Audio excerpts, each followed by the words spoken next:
Critter Care is brought to you by Petland. Pets make life better. We're getting you set up with your aquarium again on this segment of Critter Care. Our pet expert Robert Church with us once again. And Robert, we're talking about decorating today. And this can be as much of a challenge as trying to decorate your own home. There are so many options, and knowing where to start, I guess, is the key here.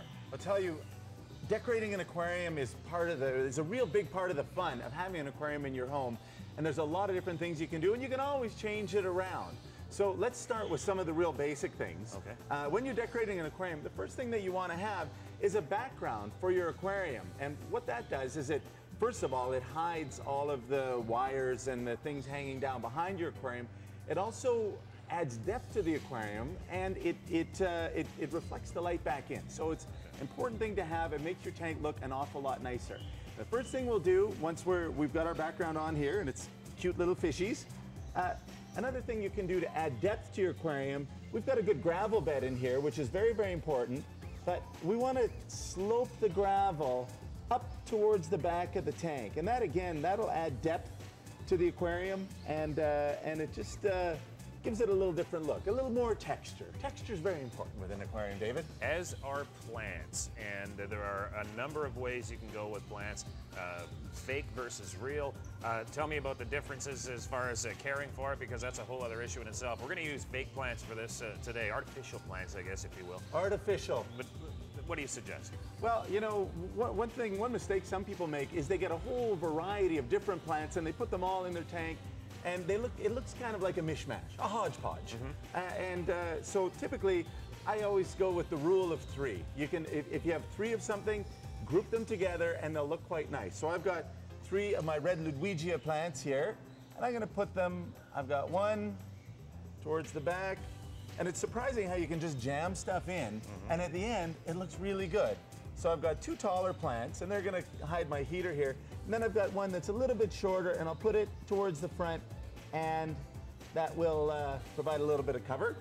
And then also pardon me, three little Ambulias, if you can believe that. And so again, the rule of three applies here. I've got two bigger ones, we'll just jam them in. And then one smaller foreground plant, and hey, that's even starting to look pretty nice, isn't it? It is starting to look pretty nice, but not just for aesthetics. There's other reasons, important reasons to have plants in your tank. Excellent point. Well, what happens in an aquarium, if you don't have a lot of good hiding places for your fish, they don't feel secure. And so then what they'll do, they'll try to hide anywhere, and you've got this sort of bare tank, and your fish are always hiding. If you've got lots of cover for the fish, they feel more secure, and then they'll come out and they'll swim around, and because they can just go zing, and they're safe. Okay, and some really cool options for hiding spaces as well. And it gives you great options for hiding places. What we're going to do is we continue our rule of three, is go with an Easter Island theme today. We thought that might be kind of fun. So we've got this isn't the mini wheats guy. These are the Easter Island fellas. Well, and he's quickly becoming the aquarium guy. He's making a real career comeback. This is one very popular ornament. These are the very, very popular ornaments. So we'll put three of those guys in there just for fun, and then what we'll do is we'll just add a few little river rocks into the tank just around the front to give it that barren, windswept look like we would find on Easter Island.